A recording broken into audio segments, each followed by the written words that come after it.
Hello vlog viewers, today is April 11th, it's a Saturday at 2:45 in the afternoon. I haven't done anything really today except for some yard work. My homework is fairly caught up, so I don't have to worry about that yet. Let's give it a few days, then I'll start to worry. I'm currently driving to my grandmother's farm to drop off some old brush and leaves and stuff so we get it out of our yard, because we're in the middle of a town in Glasgow, so the city doesn't like that. But we're just gonna move it out and probably burn it later.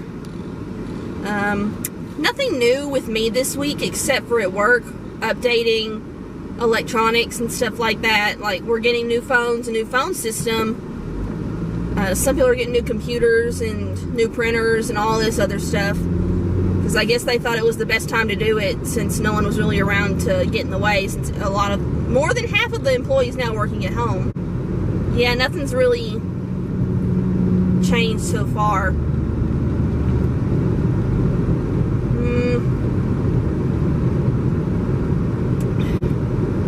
Yeah, I don't expect there to be a lot of changes anyway, like to our quarantine routine. But being out today, it seems like everything's really busy. Like, people are probably out running errands and stuff of what they can do and what stores they can go into. Because I'm seeing a lot of cars, especially for a Saturday. I guess everyone got tired of being inside all week.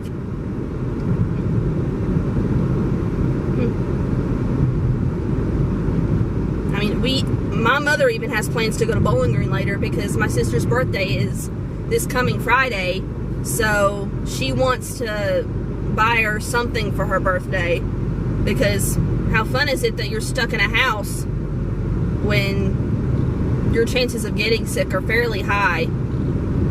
So, yeah. And then this Sunday's Easter, can't do anything there. I mean, we're gonna, like, rearrange our tradition, because even though I'm still 23 years old, and my brother is like 25, and my first youngest sister is 19, almost 20, and the other one's turning 17, we still hunt for eggs. Not a big deal. I don't know if we'll be hunting for Easter baskets, but I think the biggest change overall during this that's really, really weird is the school stuff. But for this week, I think I'm going to talk about COVID-19 perspectives from college students. I'm going to focus on my own for now, but I've seen a lot of what students are posting online, because of course a lot of my friends and my sister and her friends, they're in college now. And for my sister, it's her first year of college, and this is how it went out. This is how it ended. Like, for her, it's not been too great, because whose first year of college do they experience something like this?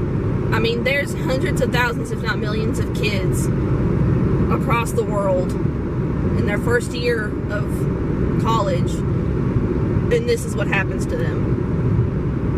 I mean, it has to suck. I mean, my perspective of it is that it doesn't really offend me that much for this to happen, and for schools to essentially push everybody out off campus in the middle of the semester, like right after our spring break.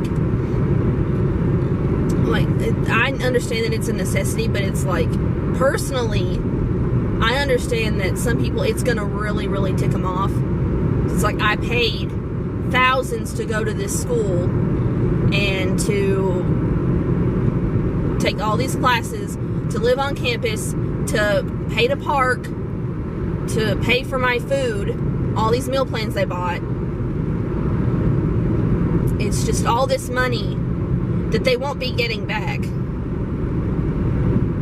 I got back $21 on my parking permit, and it was $125 in the first place. So that's not a whole lot getting back. And then my classes, they're all online, so it's not too terrible. Like, they're easily formatable to be online. But for some kids, it's just not. For some of their classes, when it's face-to-face and it needs to be face-to-face, it's hard. And I'm sure there are some kids that think this isn't necessarily worthy of pushing people off of campus. But when you see how many people are actually on campus at one time and on multiple campuses across the country and then across the globe, it's a lot of kids. And there's no telling how many of them are immunocompromised and take medication for it or something like that. Or they just get sick easy and like that's just how it works for them. But you have to take precautions, and that's what schools did. I mean, some states still haven't, but fortunately for Kentucky, our governor has some sense, and he's trying to squash it out so we can get through this quicker. I mean, we're fortunate to have someone that cares enough to make the hard decisions and stick to them so people can be healthier. But it's like my perspective of it, it's not very, I'll say, eventful, because it's just, I rationalize everything. I don't really make a big deal out of anything. And it's like, if you understand what's going on, it's not really gonna hurt you, not that much. The thing is, I really do feel sorry for those that are supposed to graduate, because now they don't know when it's gonna happen. And I've got 3 friends at least that I know are graduating this semester, so I don't know how they're going to handle it. Another thing that I think is really annoying about this pandemic, I'm going to say it again, is that it's forcing people to self-reflect and think about things. Like, for me, for example, I don't like to sit down and just think about things all the time. I like to just go, go, go. And with this, I'm not allowed to go, go, go. So, yeah. I don't like this. I don't like the self-reflection in silence. It's really irritating. Because for someone like me that doesn't talk about their emotions often, it's such a nuisance. Because it's like, oh, you need to deal with this. And now, because you're alone. And you have nowhere to go anyway, because the government's not going to let you leave. And then I see some people where they're thriving on it because they're connecting with people, which is good. It's a good thing. They're reconnecting with people they went to school with from college or high school, or friends they made through other ways. And it's like, good for them. But it's like, for me, I'd appreciate not having to do this. But my brain's doing it anyway. So I guess I'm gonna have to. It's forcing me to think about my future semesters, because I've got one more year at Western, because I tacked on a certificate for Geographic Information Systems, and I've only got 2 classes left. But because I need to be full-time to get funding and stuff like that, and grants, all of that, I have to do full-time status, and it's annoying because I don't have $2,000 plus in my bank account just to take 2 classes. I just don't have that money. I wish I did, but I don't. So I'm debating what classes if I should retake any to fill in the time, if I should do another minor, which I've considered for criminology, because it's extremely interesting. And with what I want to do in the future with combining forensic anthropology and bioarchaeology, I think it would be really, really fun. But don't ask me what I want to do, because I haven't gotten that far along yet. I haven't formulated like a full research question and like topics I could talk about.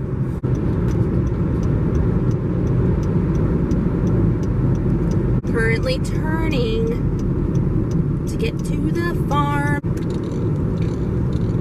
But yeah, this quarantine is making me think about the classes I want to take, what I'm going to do after this semester's over, Because we might very well still be in quarantine after this semester ends. But it's like, I've signed up for 2 summer classes. One to retake a class and one to just get it over with. But I don't know what I'm gonna do otherwise. Like, I'm gonna work, of course. But I was working on getting an internship in Bowling Green doing GIS. But now I don't think that's gonna happen. And that sucks because that one paid. And I like doing GIS work. I think it's a lot of fun.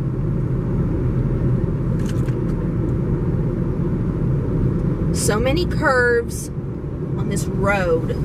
It's what happens when you live in the country, or you have family that lives out in the country, or family that owns land in the country. Also, semis. Why are you out here so far?